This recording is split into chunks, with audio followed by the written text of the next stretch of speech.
તો વડાપ્રધાન નરેન્દ્ર મોદીએ એનડીએના તમામ સહયોગી પક્ષો અને ભાજપના કરોડો કાર્યકરોનું અભિનંદન કર્યું હતું. એનડીએ નેતા તરીકે હું ચૂંટાયો તે બદલ આપ સૌનો આભાર. 2019માં એનડીએ નેતા તરીકે ચૂંટાયો ત્યારે મેં એક શબ્દ કહ્યો હતો, વિશ્વાસ આજ દર્શાવે છે કે આપણી સૌ વચ્ચે આ વિશ્વાસ કાયમ છે. એનડીએને 22 રાજ્યોમાં સરકાર બનાવી લોકોએ સેવા કરવાની તક આપી. મોદીએ કહ્યું કે મારા માટે આ ભાવુક ક્ષણ છે. દેશને આગળ લઈ જવામાં કોઈ કસર નહીં છોડીએ. એનડીએને તેમણે શુદ્ધ રૂપે ઓર્ગેનિક ગઠબંધન જણાવ્યું હતું. તેમણે કહ્યું કે એનડીએના કેન્દ્રમાં ગરીબનું કલ્યાણ છે. સરકારની જેટલી દખલ ઓછી તેટલી લોકશાહી મજબૂત થાય છે. મારા માટે બધા એક સમાન છે. સરકાર ચલાવવા બહુમત ખૂબ જ જરૂરી છે. અમે દેશને આગળ લઈ જવામાં કોઈ કસર નહીં છોડીએ. નરેન્દ્ર મોદીએ કહ્યું કે એનડીએ સરકારમાં આગામી 10 વર્ષમાં સુશાસન, વિકાસ, જીવનની ગુણવત્તા અને સામાન્ય લોકોના જીવનમાં સરકારી દખલગીરી ઘટાડવા પર ભાર મૂકવામાં આવશે. અમે વિકાસ, સુશાસન અને જનભાગીદારીનો નવો અધ્યાય લખીશું. આપણે સાથે મળીને વિકસિત ભારતનું સ્વપ્ન સાકાર કરીશું.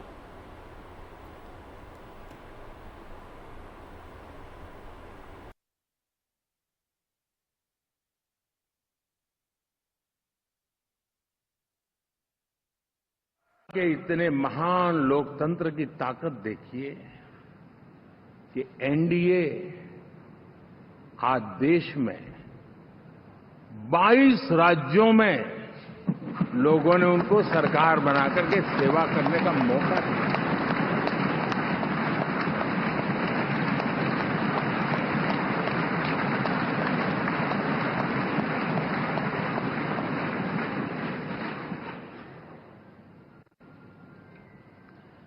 हमारा ये अलायंस सच्चे अर्थ में भारत की असली जो स्पिरिट है,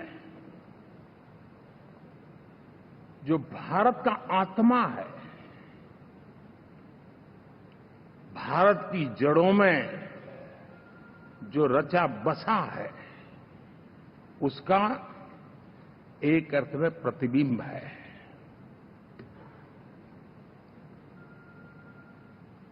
और मैं इसलिए कह रहा हूं कि थोड़ी नजर करें. हमारे देश में 10 ऐसे राज्य जहां हमारे आदिवासी बंधुओं की संख्या प्रभावी रूप से है, निर्णायक रूप से है, जहां इस आबादी आदिवासियों की ज्यादा है. ऐसे 10 राज्यों में से 7 राज्यों में एनडीए सेवा कर रहा है. कि आपने जिस प्रकार से हमें बहुमत देकर के सरकार चलाने का सौभाग्य दिया है, ये हम सबका दायित्व है कि हम सर्वमत का निरंतर प्रयास करेंगे और देश को आगे ले जाने के लिए हम कोई कोर कसर नहीं छोड़ेंगे.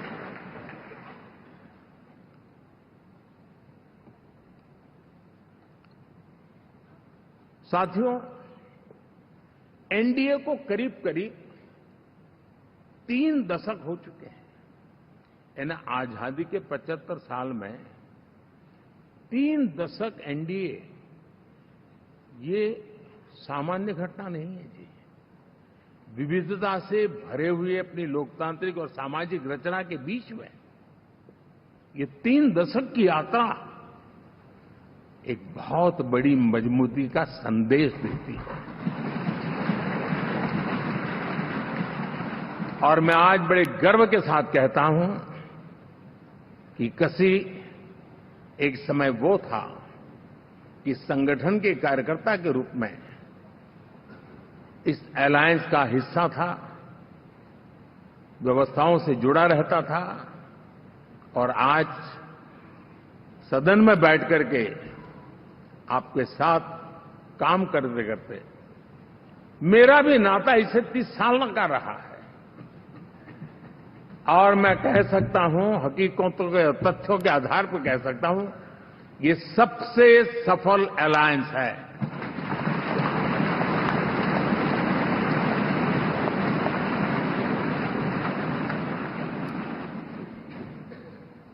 हम गर्व से कह सकते हैं कि 5 साल का टर्म होता है। इस अलायंस ने 30 साल में से 5-5 साल के 3 टर्म सफलतापूर्वक पार किए हैं और अलायंस चौथे टर्म में एंटर कर रहा है। संस्कार है।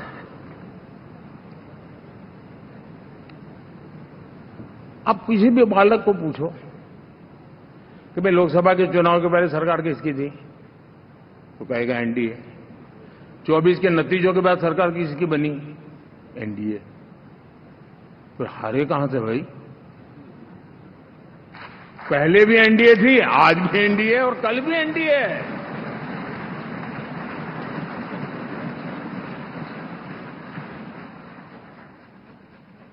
आप सोचिए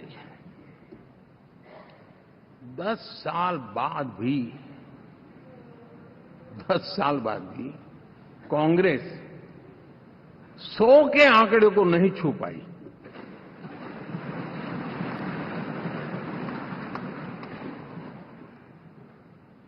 और अगर मैं 14, 19 और 24 3 चुनावों को जोड़ करके कहूं, कांग्रेस के 3 चुनाव जोड़ूं, तो इन 3 चुनावों में जितनी सीटें हमें मिली है उससे ज्यादा हमें इस चुनाव में मिली है। माता की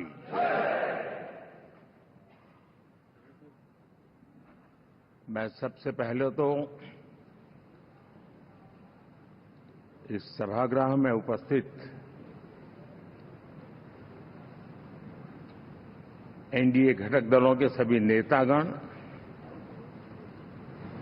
नवनिर्वाचित सभी सांसदगण और हमारे राज्यसभा के भी सांसदगण, आप सबका हृदय से बहुत बहुत आभार व्यक्त करता हूं।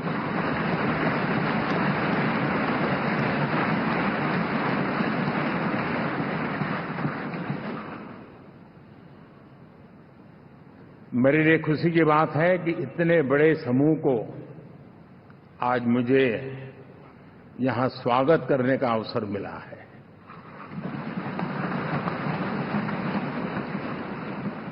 जो साथी विजयी होकर के आए हैं वे सभी अभिनंदन के अधिकारी हैं, लेकिन जिन लाखों कार्यकर्ताओं ने दिन रात परिश्रम किया है, न उन्होंने दिन देखा न रात देखी, और इतनी भयंकर गर्मी में हर दल के कार्यकर्ता ने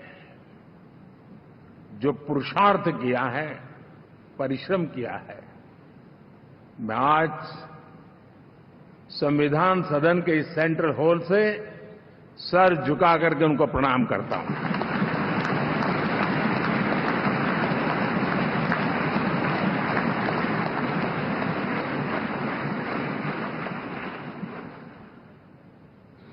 साथियों, मेरा बहुत सौभाग्य है